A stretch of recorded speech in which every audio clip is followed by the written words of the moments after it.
हेल' नोंथांमोन जायफोरा गोदान एबा बावैसो गोदान एकाउन्ट खुलिदों आरो ट्रेडिं खालामनो जागायदों बिनि थाखाय आङो एक्सनेसनि डाशबर्डखौ माखासे कनफिगारेशन खालामनो नोंथांमोननो फोरोंनि जाहाथे इजि जायो। गोदानाव नङाबा माखासे इउजार इन्टारफेसखौ कनफिगारेशन खालामनानै लानो रोङाब्ला ट्रेडिं खालामनो मोजां नङा। बेखायनो आं गिबियाव फोरोंनि। बेयावहाय जोंहा दंखायो एकाउन्ट सेक्सन, ट्रेड सेक्सन दं। बेयाव नोंथांमोना कारेन्सि पेयार्सखौ नुनो मोनगोन। नोंथांनि फेभरेटखौ नोंथांमोना बेयाव एडिट खालामनांगोन। बे एडिट बाटनाव थांनानै क्लिक खालामनानै बेयाव एड खालामनो हायो। साप'ज जोङो बेयावलायनो एमाजन स्टक एड खालायनि। एमाजन टाइप खालाय, एमाजनाव क्लिक खालामबाय राइट क्लिक, बेयाव जाबाथाय राइट क्लिकसिन जाबाथाय जाबाय। बेगाव थांफिनदो। नोंथांमोना नुगोन नोंनि फेभरेटआव जोंहा दायो एमाजना एड जाबाय नङासै? गाहायाव नैबेयाव एमाजना एड जाबाय।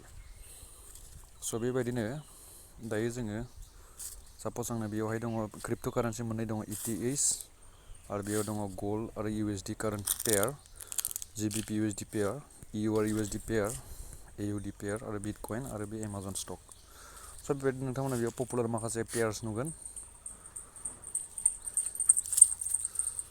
आरो बेबायदिनो दङ जोंहा बेयाव स्टक, गासै company stock, foreign company stock, crypto' कारेन्सिफोर नुगोन आरो मेटेल्सफोर दङ, धातुफोर मा खालायो गल्ड, सिलभार, मा दं बेयाव दङ माखासे कारेन्सि गल्ड, सिलभार, कपार दङ, जिंक दं, बेफोरबायदि एनार्जिफोर दङ, US अइल, थाव आरो नेचारेल गेस बेफोर दं आरोना। आरो माखासे माइनार्सफोर दङ खम फैसाजों ट्रेड खालामनो हानाय।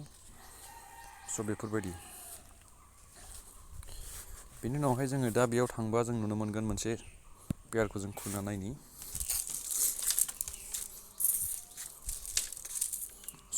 बेयाव जों नुदों बेसिक एक्सनेसनि ग्राफ बियो। बेयाव जोंहा जेबो मोजां माखासे नुथाय गैया, फेसिलिटि गैया। बेखायनो जोङो मा खालामनि, ट्रेडिं भिउनि मोनसे माबाखौ लानि, ट्रेडिं भिउनि चार्टखौ लानि। बेखायनो प्रफाइलाव थांनानै नोंथांमोना गोजौ सेटिंसआव थां। बेनि उनावहाय बेवहाय दङ फार्स्ट अपसनाव प्रेफारेन्सआव ट्रेडिं टार्मिनेलाव एक्सनेसनि जायगायाव ट्रेडिं भिउआव लागायनांला। बेनि उनाव बेगाव थां, बेनि उनाव ट्रेडआव थां। ट्रेडआव थांनायनि उनाव दायो जोङो चार्ट्सखौ नायब्ला बर्थमान बेबायदि नुनो मोनगोन। आरोबाव कालारफुल कनफिगारेशन खालामनो थाखाय सेटिंसआव थां, नैबे गोजौनि सेटिंसआव गियार आइकनाव थांनायनि उनाव सिगांनि फार्स्टखौ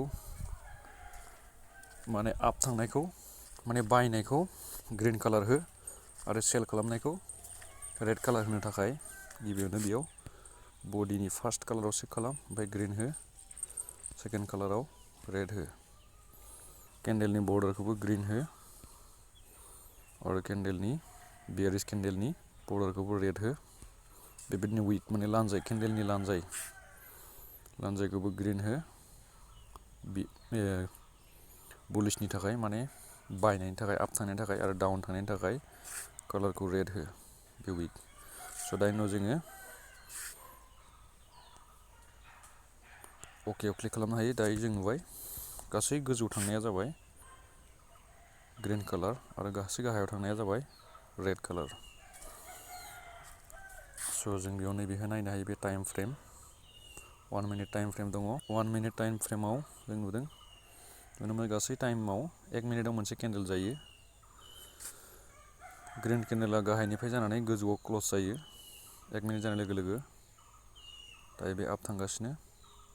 आरो रेड केन्डेला जाबाय माने सेल खालामनाया गोजौनिफ्राय जागायनानै गाहायाव क्लस जायो। माने ग्रिन केन्डेला गाहायाव स्टार्ट जायो आरो गोजौआव क्लस जायो। रेड केन्डेला बेयाव स्टार्ट जायो आरो गाहायावहाय क्लस जायो। नुबाय दा? क्लस जाबाय नेक्स्टआव। बेबायदिनो बुलिश आरो बियारिश। आङो माखासे बेसिक इन्डिकेटर्सफोरखौ लागायना होनि। जाहाथे गोदानफोरा एसे मोनथियो। जोंनो फार्स्टआव नांगौ इन्डिकेटर्सआव क्लिक खालाय, बेनि उनाव भलिउम सार्च खालाय, भलिउम इन्डिकेटर, माने ट्रेडिं भलिउम बेसेबां बर्थमान ट्रेडारफोरा बाहागो लादों बेयाव। साप'ज जों दा बेयाव नुगासिनो साइडआव नैबेयाव खारगासिनो 32, 33 बेफोरो बियारिस बायग्राफ्रा बायगासिनो 34 कम्पिटिसन सोलिगासिनो बायग्रा आरो फानग्रानि गेजेराव 38, 39 गाहायाव थांगासिनो साप'ज। आरो बे भलिउमनि माखासे भलिउमनि सेटिंसआव थांनानै इन्डिकेटरनि सेटिंसआव थांनानै जोंहा स्टाइलाव थांनानै भलिउम एमएखौ मुभिं एभारेजखौ अन खालामना लानो हायो। Save as default 9 MA smooth length moving एभारेजखौ होनानै ला बेयाव देखायगोन। जाय भलिउम बारा नैबेफोरहा मुभिं एभारेजनि नैबे ग्रिन लाइनाव सप'ज नैबेयाव बे ग्रिन लाइनाव सौदाव फैयागौमानि बेफोरो उइक माने लोरबां बारा गोहो गैया। साप'ज दायो गाहायाव थांगासिनो ना बे भलिउमा जुदि गाहाय थांगासिनोबा बे लासैनो गोजौआव थांफिननायनि चान्स दं माने बियो दावखोफिननायनि चान्स दं। अके जाय भलिउमा बे लाइनखौ बारदों बे मुभिं एभारेजखौ बारदों बेफोराव हाइ प्रेसार दं भलिउमनि। स' बेयाव ग्रिना बारदों बेखायनो दावखोफिनदों। अके स' बेयाव नैबेयावहाय रेड भलिउमा हाइमोन बेखायनो बेयाव डाउन थांदों बेबायदि। स' जोङो भलिउमनिफ्रायबो बहुत माखासे ट्रेडार्सनि प्रेसारखौ मिथिनो मोनो। बेयाव नायबाय थाबानो जाबाय। अके स' नेक्स्ट इन्डिकेटरखौ आं देखायनि। आं इउज खालामनाय माखासे RSI इन्डिकेटर बे रिलेटिभ स्ट्रेंथ इन्डिकेटर बेबो मोजां। बियो अभारबट आरो अभारसल्ड एरियाखौ देखायो। माने जेब्ला मार्केटआ गोजौआव थाङो बिनि उनाव गाहायाव फैफिनो नङा होमबा? आरो बांद्राय गाहायाव फैब्लाथाय मा जायो आरो गोजौआव थांफिनखायो। स' बेबायदिनो मा जायो 80आव अभारबट जायो माने बांद्राय बायनाय जायो आरोहाय ओरैजाय 20आव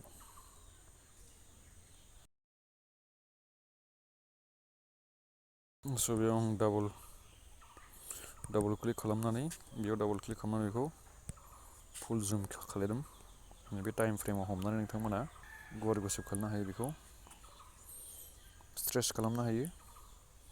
आरो बेयावबो ओरैजाय प्राइस पइन्टआव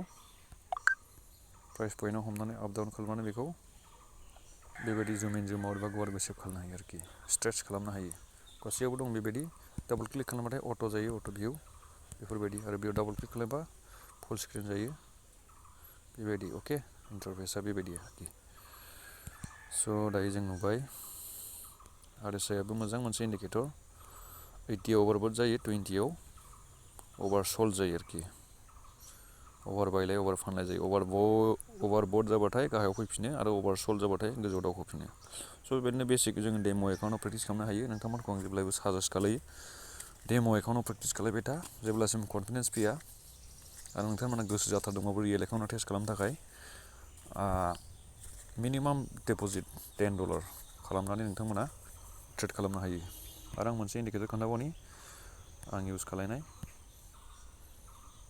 आंनि फेभरिट MACD मुभिं एभारेज चेनेल ना MACD मुभिं एभारेज कनभार्जेन्ट डाइभारजेन्स कनफिउस खालामनाङा। स' इन्डिकेटर्सखौ बिसास खालामजाया मिथिबायना इन्डिकेटर्सआ अकल मा खालायो जाखांनाय डाटाखौल' खोन्थायो। स' मुभिं एभारेजावबो जोंहा दङ माखासे MACDआवबो जोंहा नै बे ट्रेन्ड लाइनखौ देखायो मुभिं एभारेजआ MACDआ मुभिं एभारेज कनभार्जेन्ट डाइभारजेन्स माने डाइभारजेन्सखौ देखायो। माने जोंहा बियो डाउन फैनाय माने मा डाउन ट्रेन्डखौ देखायो। गोजौआव थांनो माने जोंना मा ट्रेन्डआ आप ट्रेन्डखौ देखायो। टाइम फ्रेमनि सायाव खोथा दा जोङो स्मल टाइम फ्रेम 1 मिनिटआव नायगासिनो दङ। फरेक्स ट्रेडिंआव फ्राय मानसिफोरा 4 आवार्सआव बाहायो। 4 आवार्स टाइम फ्रेमाव दोननानै जों आन्दाज लानो हायो। 4 आवार्सआव जों एसेबाव हमनो हायो माने नैबे टाइम फ्रेमखौ सेलेक्ट खालामजायो UTC जोंनि इण्डियानि 5:30 कलकाताखौ सेलेक्ट खालामनानै ला कलकाता 5:30 अके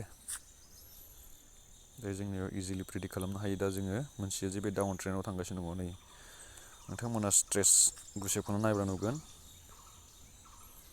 आं बेखायनो MACD-खौ एसे मोजां मोनो आरो RSI नुदोंना? बे स्लाइड आप ट्रेन्ड थांनानै डाउन ट्रेन्ड थांदों। माने बेबायदिनो बेबो आप थांनानै डाउन थांदों नङा जानो? RSI-आबो बिदिनो थांदों। स' जों बेबायदिनो मा खालामनो हायो? एसेबाबो प्रेडिक्ट खालामनो हायो। बे ल' बे हाइ, बे लवार ल' बे लवार हाइ बेबायदिनो थांगासिनो। लवार ल' लवार हाइ जाना थांगासिनो दङ, मिथिबायना? स' बेबायदिनो जों दायो बुंनो हायो एसे ल' थांबावगोन। आरो नोंथांमोना बे मोनथाम बे सिनाव क्लिक खालामनानै नोंथांमोना मा खालामनो हायो? हाइ मार्जिनखौ अन खालामना लानो हायो। हाइ मार्जिन माने मा टाइमाव गोबां फैसा स्टकखौ बायनो थाखाय गोबां प्राइस नांगोन। साप'ज जोङो दा बायाव क्लिक खालामोब्ला GBP USD-नि कारेन्सि पेयारनो जोङो 1 लट बायोब्ला 1.26 नङा जानो? 2 लट बायोबा 2.5 नै बेवहाय नोजोर हो। अके, नोंथांनि मार्जिन माने 10,000-निफ्रायनो बेखौ लानाय जादों। मिनिमाम लट खम लटजों प्रेक्टिस खालाय। दायो जों साप'ज 1 लट बाय खालायोब्ला डाइरेक्ट मानो माइनास देखायदों? माने स्प्लिटआव जोंखौ लादों, माखासे स्प्लिटआव चार्ज लादों। बेखायनो जोंखौ ट्रेन्जेक्सनाव माने उइथड्र खालामनाय आरो डिप'जिट खालामनायाव जेबो चार्ज लाया। स' बेयावहाय एक्सनेसआव मा लायो? स्प्लिट लायो। स्प्लिट माने आं 1 मिनिट टाइम फ्रेमाव देखायनि। नुबायना? 1 मिनिट टाइम फ्रेमाव बेयाव मोननै लाइन दङ। सोबावनो दङ 1 मिनिट टाइम फ्रेमाव जों रोखायै नुनो मोनो। ग्रिन आरो रेड लाइन बे नङा जानो? बे प्राइसआव बे ग्रिन लाइन आरो बे रेड लाइन दङ। अके, नोंथाङा जुदि बायोब्ला माने बाय खालामबा ग्रिनाव बायजागोन आरो सेल खालायोबा बे रेडआवसो बायजागोन। अके, बेखायनो डाइरेक्ट माइनास देखायो। माने स्प्लिट चार्ज लायो। स्प्लिट होनो बेखौनो। फरेक्स माखासे ब्रकारा बेबायदि चार्ज लायो। किसुमाना कमिसन लायो बायनाय फाननायाव एबा ट्रेन्जेक्सन खालामनायाव, डिप'जिट उइथड्र खालामनायाव। नाथाय एक्सचेन्जआ बेबायदि स्प्लिट लायो। दायो नुबाय जोङो प्रफिटआव थांगासिनो। ग्रिनाव थांबा प्रफिट आरो रेड थांबाथाय लस। दायो नोंथाङा बेयाव मा खालामनो हायो? स्टप लस आरो बेयाव क्लिक खालाम। नैबेवहाय गोजौआव नैबेहाय क्लिक खालाम। स्टप लस आरो टेक प्रफिट लागायनो हायो। टेक प्रफिट बेखौ नाय। टेक प्रफिट बेसेबां लानो, बेसेबां लानानै नोंथाङा प्रफिट खालामनो आरो हारसिंनो बन्द' जानो। साप'ज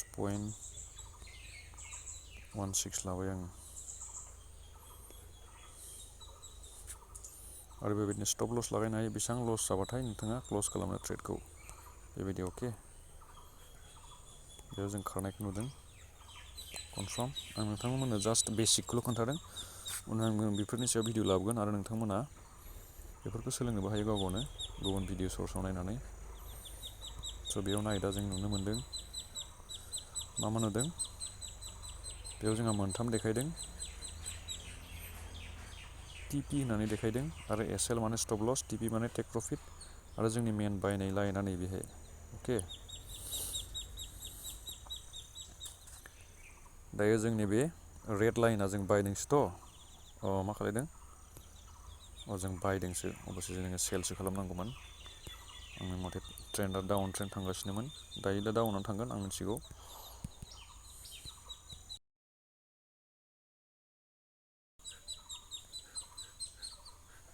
बेबायदि थांफिननो हागौ, फैनानै थांफिननो हागौ, मिथिबायना? स' बेयाव प्रेडिक्ट गोबां एक्सपिरियेन्स नांगौ, बोसोर हिसाब नांगौ। एक्सनेस एपखौ डाउनलड खालामनो थाखाय गाहायनि लिंकनिफ्राय लानो हागोन। थेंक्स।